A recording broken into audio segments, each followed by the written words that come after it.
हर खबर पर होगी आपकी पकड़। डाउनलोड कीजिए एबीपी लाइव ऐप। नमस्कार, स्वागत है आपका एबीपी न्यूज में। आपके साथ मैं हूं अखिलेश आनंद। सुशांत केस में रिया चक्रवर्ती पर शिकंजा कसता जा रहा है और ऐसा हम इसलिए कह रहे हैं क्योंकि रिया के भाई ने पूछताछ में जो कबूला, उससे रिया के राज अब दुनिया के सामने आने वाले हैं। सवाल यह है कि भाई के बाद क्या अब रिया की बारी है? रिया की बारी कब है, कब उसका नंबर आएगा? ये देखिए, दो तस्वीरें आपके सामने हैं। रिमांड में भाई और अब बहन की बारी। और जिस तरीके से उसने कई जानकारियां दी हैं शौबिक ने, रिया की मुश्किलें आने वाले दिनों में बढ़ सकती हैं। तो ये जो भाई बहन की जोड़ी है, सवाल यही कि क्या ड्रग्स के गोरख धंधे में भी ये जुटे हुए थे? शौबिक अंदर, रिया बाहर। सवाल यही कि अब इसका नंबर कब आएगा? रिया चक्रवर्ती तक इस पूरे मामले में तार पहुंचते हुए नजर आ रहे हैं और शौबिक से जो पूछताछ हुई है उसने कई अहम जानकारियां दी है और कई ड्रग्स पेडलर से शौबिक के तार जुड़े हुए हैं। यह बताया जा रहा है कि काफी दिनों से कई ड्रग्स तस्करों के साथ उसके ताल्लुकात थे।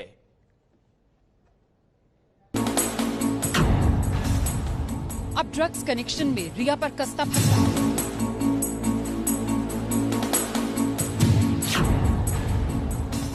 ड्रग्स कनेक्शन पर रिया से पूछताछ की घड़ी आई।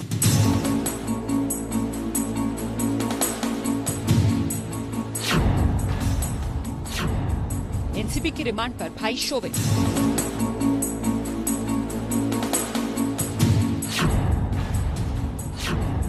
अब रिया की बारी। सुशांत मौत केस में ड्रग्स कनेक्शन को लेकर पूछताछ में अगला नंबर रिया चक्रवर्ती का तय माना जा रहा है। रिया के भाई शौबिक को 9 सितंबर तक एनसीबी की रिमांड पर भेजा गया है और अब रिया को भी पूछताछ के लिए समन भेजा जाएगा। के भाई का कस्टडी रिमांड लिया, सैमुअल मिरांडा का लिया, 2 लोगों का हमारे पास, ये चारों आदमी हमारे जब पूछताछ की बात आती है तो जो भी लोग रेलेवेंट हैं उनको समन देके बुलाएंगे, जिसमें रिया शामिल। एनसीबी की माने तो जांच की कार्रवाई सिर्फ सुशांत मौत केस से जोड़कर नहीं, बल्कि ड्रग्स रैकेट के मुंबई समेत देश भर में फैले कारोबार की होगी, जिसमें कई बड़ी मछलियां फंस सकती हैं। Normally, we look at international and interstate connections. We look for the big fish. जी हां, अब जांच शुरू हुई है, कई बड़ी मछलियां फंस सकती हैं। हम आपको सीधे लिए चलते हैं अंकित गुप्ता के पास। हमारे सहयोगी हमारे साथ जुड़ चुके हैं। अंकित, सवाल यही है, भाई के बाद क्या बहन का नंबर है? निश्चित तौर पर, और ये हम नहीं कह रहे हैं, ये तो खुद एनसीबी की तरफ से कहा जा रहा है कि शौबिक को गिरफ्तार किया जा चुका है, रिमांड में लिया जा चुका है और अब रिया की बारी है। तो इस वक्त मैं रिया चक्रवर्ती के घर पर हूं। फिलहाल अभी तक उनके पास सम्मन तो यहां देने कोई नहीं आया है, लेकिन ये तय मानिए अखिलेश, अगले 24 से 48 घंटे के भीतर रिया चक्रवर्ती एनसीबी के दफ्तर में मौजूद होंगी। उनको पूछताछ के लिए बुलाया जाएगा। इतना ही नहीं, जैसी जानकारी मिली है शौबिक से, सैमुअल मिरांडा और बाकी लोगों से पूछताछ करने के बाद में बाकायदा एनसीबी ने सवालों की लिस्ट भी तैयार कर ली है और उम्मीद यही की जा रही है कि आज शाम होते होते देर शाम तक रिया को सम्मन दे दिया जाएगा और काफी हद तक संभव है कि कल रिया चक्रवर्ती को एनसीबी के सामने हाजिर होना होगा और जवाब देना होगा। मैं अंकित दोबारा आपके पास लौटूंगा, हमारे साथ आप जुड़े रहें। दरअसल सुशांत केस में ड्रग्स, पैसा, धोखा, साजिश की सबसे बड़ी कहानी है।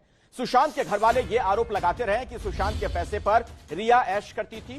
क्या ये आरोप सच है? एबीपी न्यूज के पास जो दस्तावेज मौजूद हैं, उससे ये पता चलता है कि मौत से कुछ दिन पहले सुशांत अपनी गाढ़ी कमाई को किसी से बचाना चाहता था। अपने पैसे को लेकर चिंतित थे सुशांत। ये बहुत बड़ी जानकारी निकलकर सामने आई है।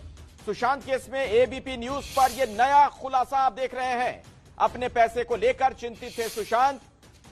बैंक के रिलेशनशिप मैनेजर से सुशांत ने बात तक की थी।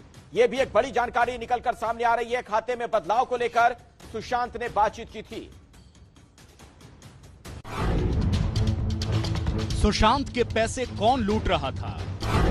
सुशांत का खाता कौन खाली कर रहा था? सुशांत के पैसे पर कौन ऐश कर रहा था? सुशांत को क्यों होने लगी अपने अकाउंट की चिंता? सुशांत सिंह राजपूत जो दिल खोलकर दोस्तों पर पैसा खर्च करते थे, जो गरीबों की मदद करने से नहीं हिचकते थे, जिन्होंने देश में आई बाढ़ से मुश्किल में फंसे लोगों की आर्थिक मदद की, अचानक एक वक्त पर उन्हें अपने पैसों की फिक्र क्यों होने लगी? वो अपने खातों को सिक्योर करने लगे।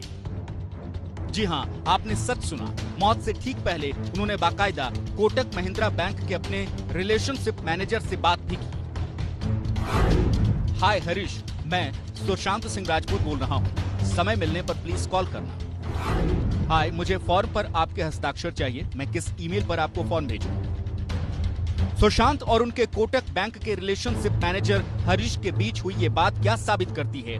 वो आखिर अपने खाते में किस तरह का बदलाव करना चाहते थे? सीबीआई और ईडी इन सवालों के जवाब के लिए कोटक महिंद्रा बैंक के रिलेशनशिप मैनेजर हरीश से पूछताछ करने वाली है। जांच एजेंसियों ने सुशांत के बैंक खातों को लेकर उनके दोस्त Siddharth Pithani, Samuel Miranda, cook Keshav और नीरज से पूछताछ कर चुकी है। इन चारों के बयान में ये बात सामने आई है कि रिया सुशांत के पैसे खर्च करती थी। रिया सुशांत के खातों से लगातार पैसे निकलवा रही थी। इसके अलावा ये भी खुलासा हुआ कि सुशांत के घर पर रिया के अलावा उनके माता पिता भी रहते थे। रिया और उनके माता पिता के सुशांत के घर में रहने का खर्च बढ़ गया था। पैसों के खर्च को लेकर नवंबर और दिसंबर महीने में सुशांत और रिया के बीच कई बार अनबन भी हुई। शायद यही वजह है कि सुशांत अपने खाते में बदलाव करना चाहते थे। सूत्र बताते हैं कि सुशांत के बैंक खातों से 5 साल में 34 करोड़ से ज्यादा खर्च हुए। सुशांत की मौत से पहले कई लोगों ने उनके पैसों से खूब ऐश किया। ये खर्च दोस्तों और विदेश यात्रा पर हुए। सुशांत के यूरोप टूर के दौरान रिया साथ गई थी। उनके खातों से इतना पैसा खर्च होने से वो इतने हताश हो गए कि उन्होंने अपने घर का खर्च 30,000 रुपए तक करने की बात कही थी। वो बॉलीवुड छोड़ फार्म हाउस में खेती करना चाहते थे। उधर रिया और उसका परिवार सुशांत के पैसों के निवेश पर नजर रख रहा था। इसका सबूत है एक ऑडियो जिसमें सुशांत के पैसे कहां निवेश होंगे, कैसे खर्च होंगे, ये रिया, उनका परिवार और मैनेजर श्रुति मोदी तय कर रहे थे। Banks now offer services. Lawyers generally always. Lawyers have done. lots of We set up trustee companies. Like for example, I do a lot of. We handle all the Bori trusts in Sosefi Hospital and SBUT, etc.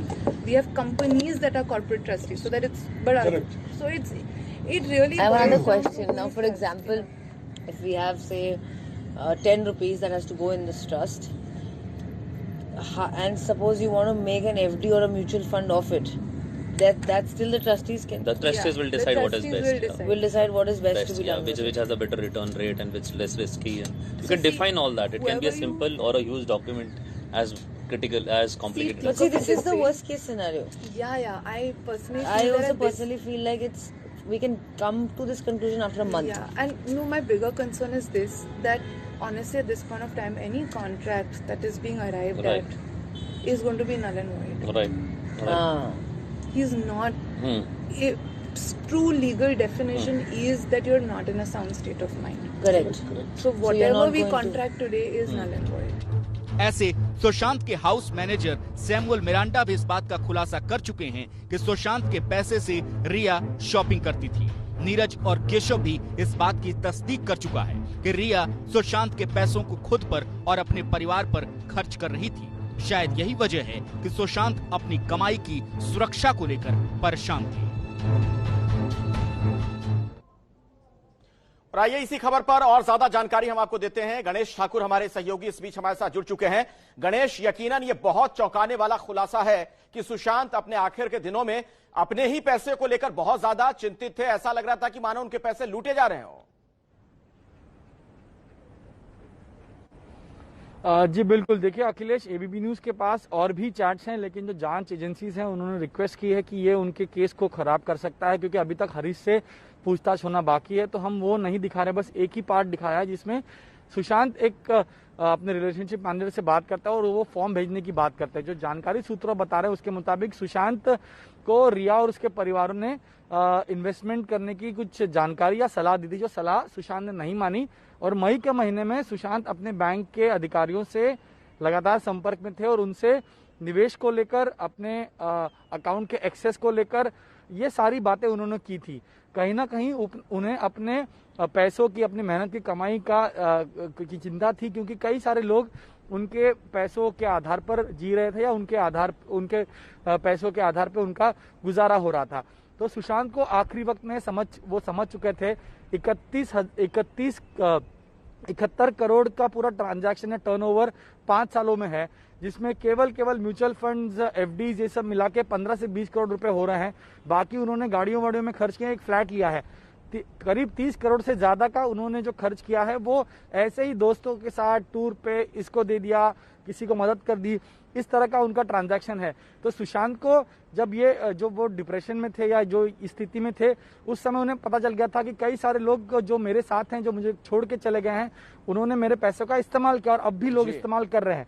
इस वजह से सुशांत ने अपना future secure करने के लिए ये कदम उठाया और यही बड़ा ट्विस्ट इस केस में लगा, क्योंकि सीबीआई, ईडी, रिया लगातार कहती आ रही कि मैंने उनके पैसे नहीं लिए, लेकिन बैंक मैनेजर हो गए, रिलेशनशिप मैनेजर हो गए, उनको जो सुशांत ने बताया होगा कि वो ये क्यों करना चाहते हैं, क्या करना चाहते हैं, तो उससे बिल्कुल इस मामले पर रोशनी गिरेगी, कुछ सबूत मिलेंगे और उसी के आधार पर आगे केस ले जाने की कोशिश ईडी और सीबीआई करेगी। अखिलेश, बिल्कुल। तो गणेश और अंकित गुप्ता, आप दोनों का बहुत बहुत धन्यवाद हमारे साथ जुड़ने के लिए। और जैसे जैसे इस पूरे मामले में जांच आगे बढ़ रही है, आप देख रहे हैं किस तरीके से कई चौंकाने वाली जानकारियां सामने आ रही हैं।